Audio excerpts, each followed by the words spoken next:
Batman'da bu kış biraz soğuk geçse de yavaş yavaş artık güneş açmaya başladı ve yansımalar olmaya başladı. Güneş gözlüğü sezonu açıldı diyebiliriz bu aydan sonra. Güneş gözlüğü neden takılmalı? Çünkü şehrimizde keskin bir güneş var ve ışık oranı bayağı yüksek. Bu yüzden güneş gözlüğü takılması gerektiğini düşünüyorum. Artı güneşin verdiği UV zararları da yine aynı şekilde güneş gözlüğünün takılmasını gerekli kılıyor. Halkımız optik müesseselerine başvurarak optisyenler aracılığıyla kaliteli, UV koruması yüksek olan, cam kalitesi yüksek olan güneş gözlüklerini tercih etmeleri gerekiyor. Herkes güneş gözlüğü takabilir. Çocuklardan yaşlılarımıza kadar, yani 7'den 70 herkes güneş gözlüğü takabilir. Tabii ki herkesin profili farklı olabiliyor. Göz hassasiyeti, alerjisi durumu farklı olabilir. Buna uygun güneş gözlüğü almaları gerekiyor. Herkesin korunma oranı farklı olabilir. Şoför, pilot ya da standart bir kullanıcının taktığı güneş gözlüğü aynı olmayabilir kalite olarak ya da koruma oranı olarak. Güneş gözlüklerinin de optisyenlik müesseselerinden, yani gözlükçülerden alınması gerekiyor. Farklı yerlerden alınan güneş gözlüklerinin herhangi bir garanti verilmediği gibi herhangi bir oran da yok. Yani koruma oranı, herhangi bir yerden sertifikası, garanti durumu olmadığı için ne kadar koruyacak ya da korumayacak bilmiyoruz. Ama bizden alınan güneş gözlüklerinde standartlara uygun üretildiği için koruma oranları belli. Hangi oranda koruduğu, ne kadar koruduğu ya da özellikleri belli. Garantileri belli olduğu için optisyenlik müesseselerinden almaları gerekiyor. Kesinlikle önermiyorum. Halkımız tabii ki çoğu kullanıcı kozmetik ağırlıklı güneş gözlüğü tercih etmeye çalışıyor şekil olarak ya da hanımlar daha çok kafaya takmak için alıyorlar. Fakat herhangi bir koruma sunmuyorlar. Hangi kalitede cam üretildi, nerede üretildi belli değil. Yani genelde de en düşük kalite, en kötü şekilde üretilen camlar oluyor. Bunlar film polarize camlar oluyor genelde ve koruma oranları çok düşük. Yarardan çok zararı olabiliyor. Halk arasında ışığı kestiği için nasıl olsa gözümü koruyacak gibi bir algı yaratıyor görüntüyü perdelediği için. Fakat uzun vadeye baktığınız zaman göze daha çok zarar veriyor.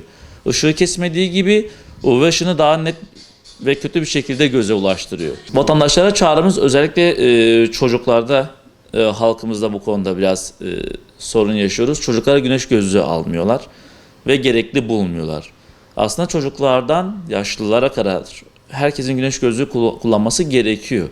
Eskiye nazaran daha fazla dışarıda vakit geçiriyoruz. Daha fazla ışığa maruz kalıyoruz. Daha çok sosyal hayattayız. Daha fazla dışarıdaki işlerle uğraşıyoruz ve güneşe maruz kalıyoruz. Aynı şekilde araba sürenler, şoförler, farklı sektörlerde uğraşan kişiler güneş gözlüğü kullanmak zorundalar. Uzun süre güneş ışığına maruz kaldığınızda gözleriniz daha fazla zarar görüyor. Bunun dışında ev ortamında gördüğümüz zaten ışıklar, telefonlar, tabletler derken göz yeterince yoruluyor. Bunun üzerine de güneş eklenince bayağı bir yorgunluk oluşuyor. Hem optik hem de güneş gözlüğü kullanılması gerekebilir. Yani sadece numaralı gözlük takanlar gözlük takmak zorunda da değil. Ekran başına zaman geçirenler, muhasebeciler ya da sürekli asistanlar, ekran başında zaman geçen mavi ışığa maruz kalan tüm kişiler gözlük kullanabilirler. İlla numaralı olması da gerekmiyor. Numarasız, filtreli, kaliteli bir organik camla, bir çerçeveyle gözlerini dinlendirebilirler. Bu sayede hem yorgunlukları azalmış olur hem de göz sağlıkları ileriye dönük daha iyi olur. Yani her sene olduğu gibi bu yılda güneş gözlüğü fiyatları ve optik gözlüklere fiyat artışı mecbur olarak oluyor. Enflasyona bağlı olarak değişebiliyor. %30, %40 ürünün ve firmanın bize yaptığı zamlara göre ürünlerde zam artışı oluyor tabii ki. Her sene olduğu gibi bu sene de artışlar var. Yani piyasadaki en uygun diyebileceğimiz yani farklı mağazalarda ya da kurumlarda 500-600 liraya kadar güneş gözlükleri bulunabiliyor. En yükseklerde sonu yok. 10-15 bin, 50 bin hatta 100 bin liraya kadar da güneş gözlükleri mevcut, kalite ve markasına göre değişebiliyor. Ama ortalama kalitede bir güneş gözlüğü alacaksanız 5 bin ile 10 bin arasında iyi bir gözlük alabilirsiniz. Şu anda yaz aylarının gelmesi hasebiyle güneş gözlüğü artık bir ihtiyaç durumuna geldi. Aksesuar veya da tarz olmasının dışında ekstra güneş ışınlarından korunmak için güneş gözlüğü takmak artık bir zaruriyettir. Güneşe çıktığımız zamanlarda gözlerimizi kısmamızdan dolayı göz etrafında kırışıklıklar meydana geliyor. Bu sadece hani güneş gözlüğü takmak sadece göz sağlığı açısından ziyade bir estetik durumunu da etkiliyor. Bundan dolayı güneş gözlüğü takmak artık bu mevsimlerde zaruriyet durumuna gelmiş durumda. Eskiden birazcık daha insanlar güneş gözlüğü takmaktan çekiniyorlardı. Herkes bana bakıyor. hissiyatı oluşuyordu ama artık bu günümüzde birazcık daha normalleşti. Artık herkes güneş gözlüğü takıyor.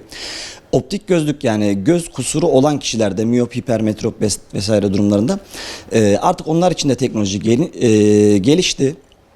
Klipsli gözlükler dediğimiz hani optik gözlüğün üzerine takılan klipsler veyahut da translation kolormatik camlarda numaralı gözlüklere işlenebiliyor.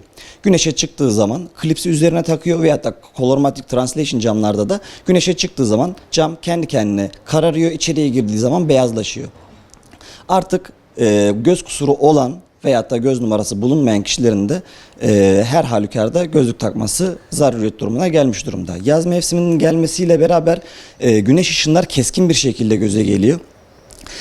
Bundan dolayı araç kullanırken özellikle polarize camlar tercih edilmeli. Onun dışında UV100, UV400 camlar tercih edilmeli. Yanı sıra dışarıdaki petrollerde, ucuzluk pazarlarında satılan güneş gözlüklerinden uzak durulmalı. Şimdi merdiven altı gözlük dediğimiz zaman şu şekilde. Camından ziyade çerçevesi de ayrı bir zarar. Çünkü bu siyah poşet, eskiden çok kullanılan o siyah poşetlerin ham maddesiyle yani atık petrol ham maddesiyle yapılan çerçeve. Bunlar tamamen yüzünüze, göz altlarınıza ve şakak kısımlarına temas ettiği zaman bunlar kanserojen madde. Zaten eğer ki hani gören varsa, deneyen varsa bunun bir süre sonra kullanımından bir süre sonrasında çerçevenin sap kısımlarında renk atmaları, kaplama bozulmalarını fark ederler. Bu tamamen kanserojen maddedir. Camları zaten zararlıdır. Herhangi bir koruyuculuğu olmaz. Bunlar tamamen boyama camlardır. Bunlardan tavsiye etmeyiz. Yani en sağlıklısı bir optik mağazasına gidip optisyeninizden gözlük tavsiyesi almanız olur. Optik gözlük veya güneş gözlüğü kullanımlarında fiyat odaklı, marka odaklı olmaktan ziyade artık ürünün camının, çerçevesinin, ham maddesinin kaliteli olmasına özen gösterilmeli. Yani camının veya çerçevesinin markasından ziyade sağlıklı olması, özellikli olması kişinin kullanımına daha fazla fayda sağlayacaktır. Şu şekilde söyleyebilirim. Güneş gözlükleri ortalama 1000-1200 civarından başlıyor. Birazcık daha üst grupları var. Markalaşma olarak birazcık daha üst grupları var. Onlar da ortalama 3,5-4 civarından başlıyor fiyatları. Markaya göre, modele göre, yılına göre şu anda 2026 model koleksiyonu güneş gözlükleri stoklarımıza yavaş yavaş giriyor. Geçen senenin modelleri birazcık daha uygun fiyatlı. Bu şekilde.